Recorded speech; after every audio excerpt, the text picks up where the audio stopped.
¿Entra mucho aquí?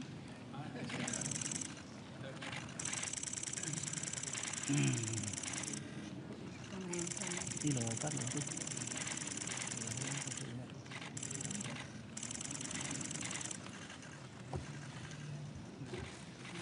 Como no se muevan ya, no lo comemos. Se tienen que mover. Tienes que mover. Ya. Vamos, Miguel. Ya que si no, ponte en medio. Vamos a la tarima, por favor. Cuidado la cámara. Sí, cuidado. Vamos a la tarima, por favor.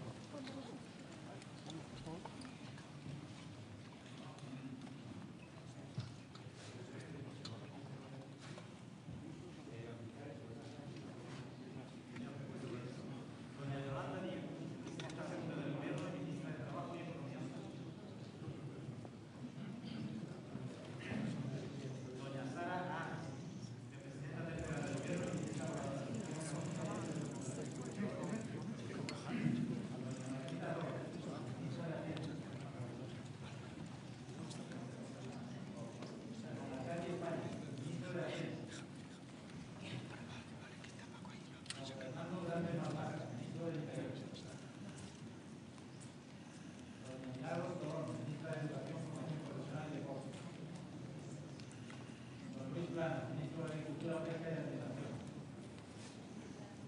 Doña Isabel Rodríguez, ministra de Vivienda y Acción Urbana. Doña Diana Morán, ministra de Ciencia, Innovación y Universidades. Doña Ana Redondo, ministra de Igualdad. Doña Ana Masay, ministra de Inclusión, Seguridad Social, Migración y Trabajo de Gobierno.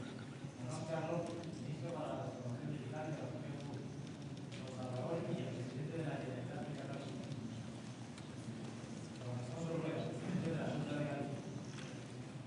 Don Juan Manuel Moreno, presidente de las instituciones de la Junta de Andalucía.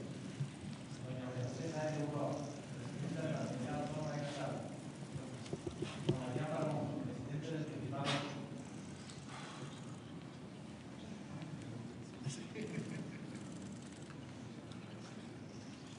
Don Adrián Palmón, presidente del Principado de Asturias.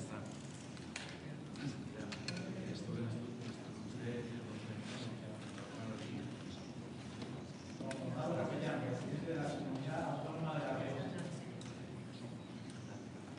Don Fernando López Miras, presidente de la Región de Murcia. Don Juan Francisco Pérez Llorca, presidente de la Generalitat Valenciana. Don Emiliano García Paco, presidente de la Junta de Comunidades de Castilla-La Mancha.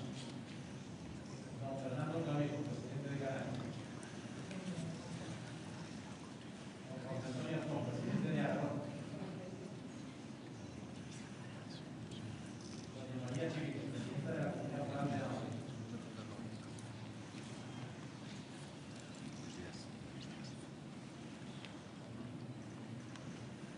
Doña María Guardiola, presidenta de la Comunidad Autónoma de Extremadura. Doña Margarita Provence, presidenta de las Islas Baleares.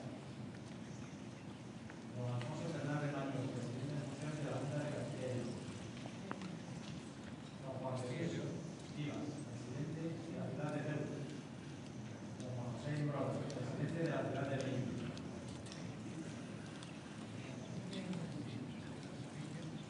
Don Felipe González.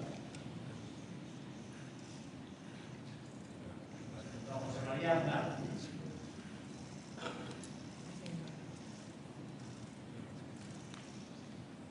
Don Mariano Rajoy. Don Alberto Núñez Feijóo, jefe de la oposición, presidente del Partido Popular. Don Santiago Abascal, presidente de Vox. Doña Cristina Barola, presidenta de la Unión del Pueblo de. Doña Carmen Calvo, presidenta del Consejo de Estado. Doña María Jesús Rodríguez Zapata, presidenta del Consejo de Ministros. Doña María Jesús Rodríguez Zapata, presidenta de la Junta de Andalucía. Doña María Jesús Rodríguez Zapata, presidenta de la Junta de Andalucía. Doña Carmen Calvo, presidenta del Consejo de Estado.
Su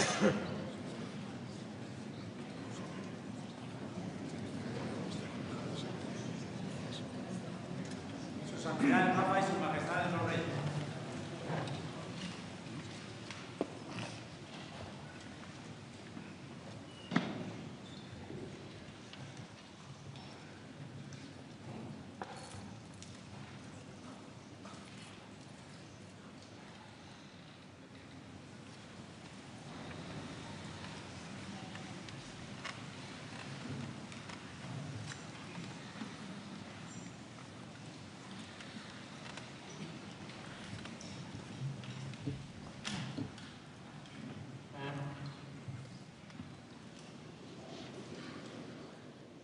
Santidad, la Reina y yo os damos con humildad y alegría la más cordial bienvenida a España. Os la damos en nombre de nuestra familia, presentes aquí nuestras hijas, la princesa Leonor y la infanta Sofía, del Gobierno y de las demás instituciones del Estado y de todo el pueblo español. Y lo hago en una lengua que es también la vuestra. Para todos los hispanohablantes es un privilegio que comprendáis y empleéis habitualmente el idioma que compartimos, gracias a vuestros años de vida misionera y labor pastoral en el Perú, de la mano de la Orden de San Agustín y como obispo de Chiclayo. Y nos sentimos afortunados de que también así os resulte muy próximo todo lo que significa Iberoamérica. Llegáis a un país donde está una parte de vuestras raíces. Os recibe un pueblo al que conocéis bien, vital y con carácter, solidario y tolerante, también creativo y cosmopolita. Tenéis un programa intenso, lleno de momentos para el encuentro, para la oración, para la reflexión, que os ha traído a Madrid y os llevará también a Barcelona y por primera vez en la historia a las Islas Canarias. Comprobaréis en nuestras calles y nuestras plazas, en las iglesias y las instituciones, la inmensa alegría de teneros entre nosotros. Gracias por la generosidad y sensibilidad que demostráis con la extensión e intensidad de esta visita. La fe católica está enraizada en nuestro país y sin ella, bien lo sabéis, nuestra historia y nuestra cultura no se entenderían. Lo está en el día a día, en las tradiciones, en las festividades, pero también en aspectos mucho más profundos como el sentido de comunidad y la espiritualidad popular, desde el testimonio de nuestros místicos, San Juan, Santa Teresa, hasta la religiosidad sencilla de cientos de miles de personas. Y quiero destacar la enorme labor social de la Iglesia Católica, fruto del compromiso de los religiosos y las religiosas, los sacerdotes, los diáconos, los jóvenes que se implican en la vida de la parroquia, los voluntarios que ayudan en las residencias, albergues, comedores y centros de acogida, también en esta visita. Y creo que me hago eco del sentir mayoritario de los españoles cuando reúno en vuestra persona mi reconocimiento, nuestro reconocimiento y gratitud hacia todos esos hombres y mujeres. Entre ellos incluyo, con una admiración especial, a los miles de misioneros de nuestro país que realizan su labor social, educativa, asistencial y pastoral en tantos lugares necesitados del mundo, muchas veces remotos o todavía muy desconectados. Lo conoce bien. No puede haber mayor contraste con todo ello que el dolor causado por los casos de abuso, que ni son ni pueden ser representativos de la inmensa comunidad eclesial. Vuestra claridad y firmeza, que también quiero reconocer, son esenciales en el proceso sanador y de reparación del daño infligido. Lo son para las víctimas, para los fieles, para la Iglesia y para la sociedad en su conjunto. Sois, Santo Padre, un hombre de sólida formación científica. Habéis dedicado años de estudio al lenguaje más esencial que existe, las matemáticas. La visión de un hombre de espíritu y de ciencia, con una gran conciencia social y una profunda atención a los cambios, cobra un valor especial en el tiempo que nos toca vivir. Un tiempo que ya no se explica en los términos en los que estábamos habituados y que seguimos tratando de interpretar. En este tiempo corremos el riesgo de olvidar aquello que de verdad importa, de deslizarnos hacia la errada creencia de que, abolidas muchas de nuestras referencias por el pulso de la actualidad, todo vale, todo es admisible, negociable y justificable. Y no es así.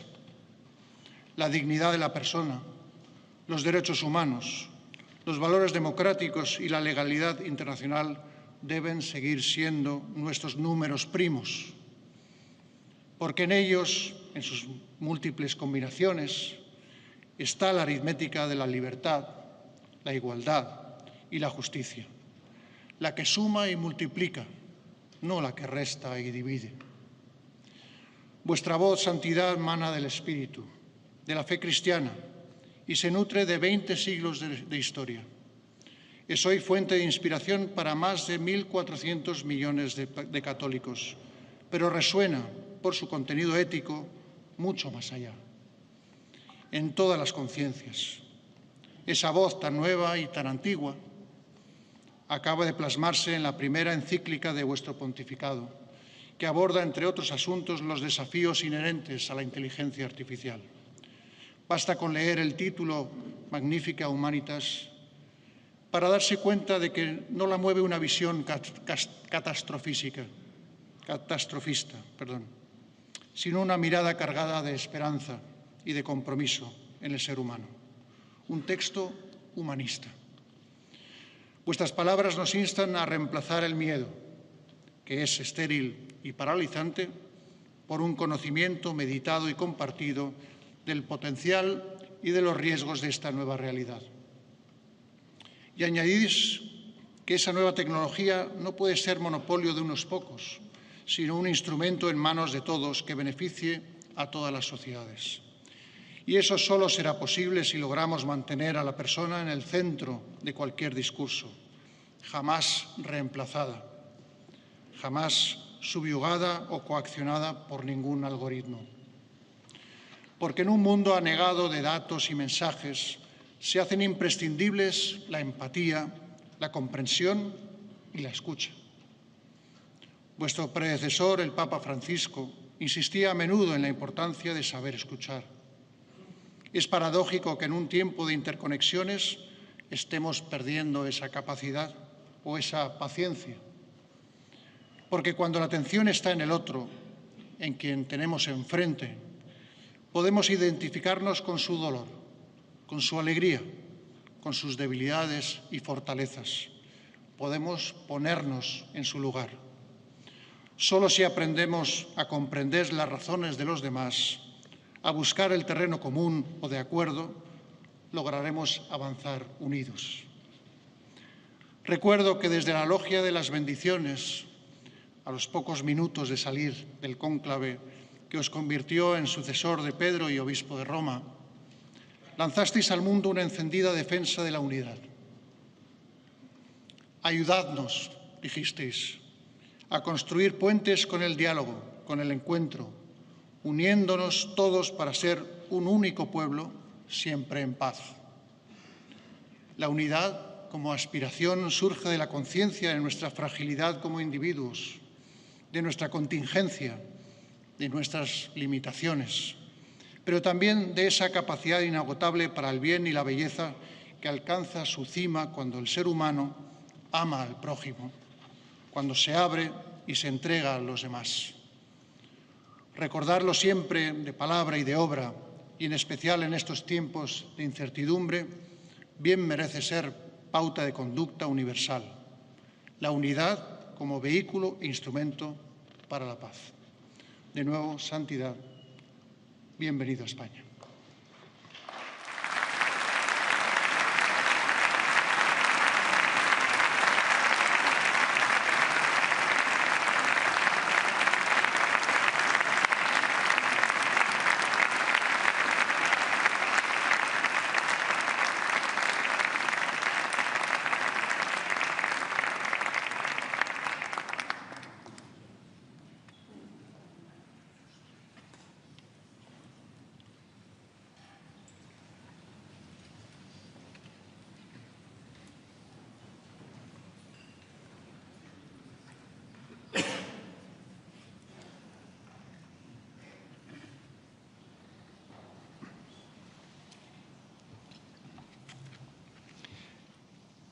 majestades, altezas reales, distinguidas autoridades y miembros del cuerpo diplomático, señoras y señores.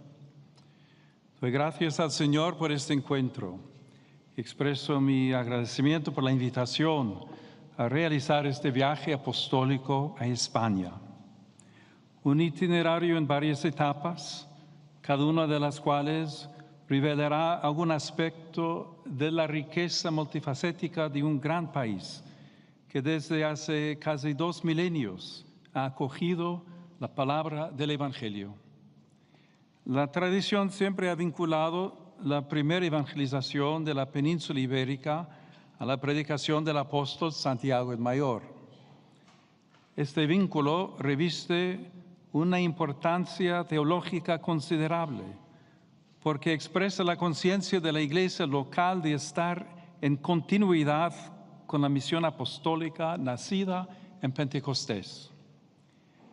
El vínculo antiquísimo entre la fe cristiana y esta tierra, si bien por un lado no agota la multiforme identidad de vuestro pueblo, por otro ha moldeado profundamente su cultura y representa una fuente de esperanza y de orientación entre los desafíos que hoy, como familia humana, debemos afrontar juntos.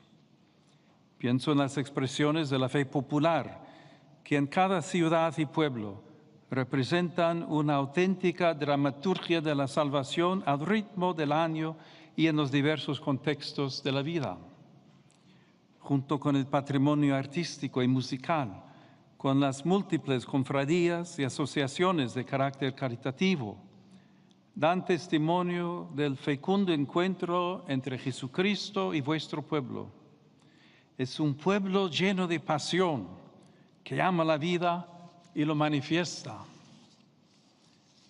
Vengo entre ustedes para confirmar, alentar e inspirar una renovada fidelidad de los creyentes al Evangelio, así como una reconciliación y una cooperación más profundas entre las distintas fuerzas de esta nación.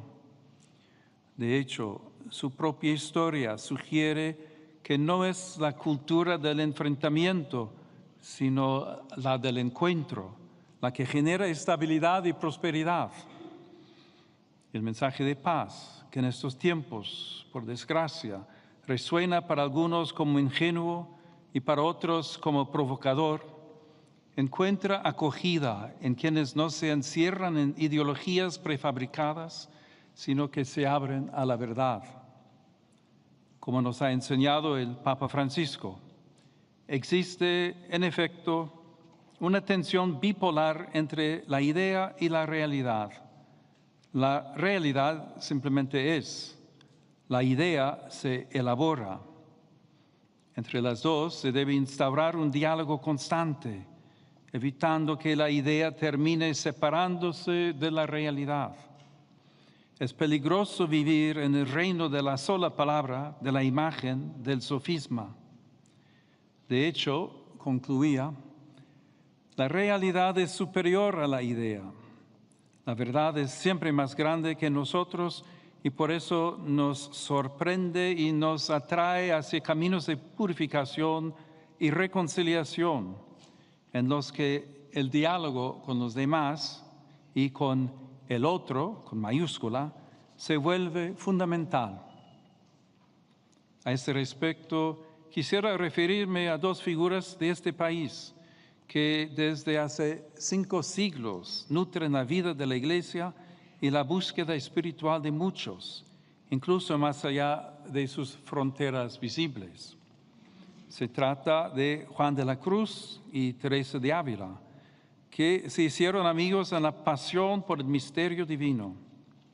La suya es una mística con los ojos abiertos, es decir, no ajena a la historia, sino que, por el contrario, lleva a la raíz de las cuestiones, al corazón de la realidad. En particular, al interpretar las transformaciones y soportar las tensiones que hacen tan oscura nuestra época, nos ayuda el tema de la noche, tan querido por San Juan de la Cruz, cuyo año jubilar estamos celebrando. En su sed de luz, paradójicamente, aprendió a apreciar la oscuridad, noche dichosa, como el tiempo en que el alma se libera de lo que presumía de conocer y poseer. También hoy lo que más nos asusta, lo que en muchos provoca la oscuridad de la razón y la violencia de las emociones, es lo desconocido, ante lo cual puede prevalecer la sensación de no tener ya mapas, la desorientación. Por eso se necesitan, también en la vida pública, hombres y mujeres que intuyan en la oscuridad la luz. En el fin, un posible comienzo, casi el irrumpir de una verdad como luz que aún ciega, pero que si confiamos y encontramos paz, nos llevará delicadamente hacia sí misma. Oh noche que guiaste, oh noche amable más que la alborada, oh noche que juntaste amado con amada, amada en el amado transformada. Nuestra época, que en apariencia se ve sacudida por terribles desequilibrios y conflictos, clama en lo más profundo por la paz, por un nuevo conocimiento de la persona humana y de su dignidad inviolable, por la civilización del amor. Santa Teresa describe este mismo itinerario con la imagen del castillo interior, avanzando de habitación en habitación hacia el lugar más íntimo, es decir, cada uno hacia su propio corazón, santuario de la verdad. El espacio se amplía, la mente se abre, las contradicciones se resuelven, las tensiones se disuelven, los demás encuentran su lugar, el universo se convierte en hogar. No se trata de una huida intimista, sino de una apertura radical al totus alius et semper novus, que se realiza cuando volvemos a nosotros mismos. Esta dimensión del ser humano es la razón por la que hay que proteger la libertad religiosa y de conciencia. Hoy la tentación de ganar popularidad, avivando el fuego de las polarizaciones, parece crecer en lugar de disminuir. La dignidad humana no deja de ser violada. Por eso necesitamos cultura, interioridad, una educación libre y de calidad. Necesitamos trascendencia. Y sin embargo, desde estas noches oscuras, hombres y mujeres fieles a la verdad se han visto impulsados a avanzar de estancia en estancia hasta el punto en que en la conciencia la justicia y la paz se abrazan. Es de su libertad que aprendemos a ser libres. La Iglesia Católica está al servicio de esta sed de corazón humano, no de forma impositiva, sino con el testimonio evangélico respaldado por una multitud de mártires y santos. Y hoy está dispuesta a ponerse al servicio del futuro de un pueblo que busca la reconciliación y la paz. Invito a todos, por amor a la verdad, a abandonar las narrativas divisivas y polarizantes de vuestra realidad social y de su historia, para pasar de las simplificaciones estériles a la apreciación fecunda de la complejidad. Veo aquí una vocación específica de Europa, de la que España es protagonista, original y fundamental. Es el regalo que el viejo continente puede hacer al mundo si quiere permanecer joven, pues joven es quien siente que tiene un futuro y una misión que aún interpelan. Apreciar la complejidad y estudiarla, aprender a no negarla y a vivirla como una bendición, huir de estos enfoques identitarios que parecen aclararlo todo, pero que pueblan el mundo de fantasmas y enemigos. Y aquí la tarea de quien tiene una gran historia a sus espaldas. Las nuevas tecnologías se han convertido en un entorno artificial en el que nuestras opciones fundamentales se ponen a prueba. En su interior, los prejuicios se exacerban, el pensamiento crítico se debilita, los intereses prepotentes siembran pulsiones de muerte. Por otra parte, el bien puede resistir y comunicarse. Es necesario, sobre todo por parte de quienes tienen responsabilidades económicas, políticas e institucionales, dar un salto cualitativo, un cambio de rumbo en las inversiones destinadas a la escuela, la universidad y la investigación, a las comunidades locales y a la sociedad civil como semillero de participación y mediación cultural. La seguridad, que con demasiada frecuencia nos ilusionamos que provenga de las armas y los muros, madura más bien al aprender a avanzar junto al otro, a crecer juntos, codo con codo. Nuestra propia historia lo atestigua. La presencia del Islam en la península ibérica, por ejemplo, constituyó una realidad política, cultural y religiosa de larga duración. Durante ese periodo no solo hubo confrontación, sino que se intentó crear un espacio de contacto, conversación y diálogo sobre el sentido de la verdad entre cristianos, musulmanes y judíos. En la Escuela de Traductores de Alfonso X el Sabio, expertos pertenecientes a las tres religiones colaboraron en la traducción del rico patrimonio árabe, griego y hebreo, contribuyendo a la difusión de textos como, entre otros, los del filósofo Averroes y Maimónides. En particular, ciudades como Córdoba y Toledo se convirtieron en lugares de mediación entre lenguas, religiones y saberes. Pero esta es la verdad que cuentan las ciudades europeas, su estratificación histórica, el tejido de solidaridad que a lo largo de los siglos ha conformado sus diferencias, transformando los inevitables conflictos en puntos de partida. Como nos enseñó otro noble hijo de esta tierra, en las pruebas y los fracasos es posible replantearse todo.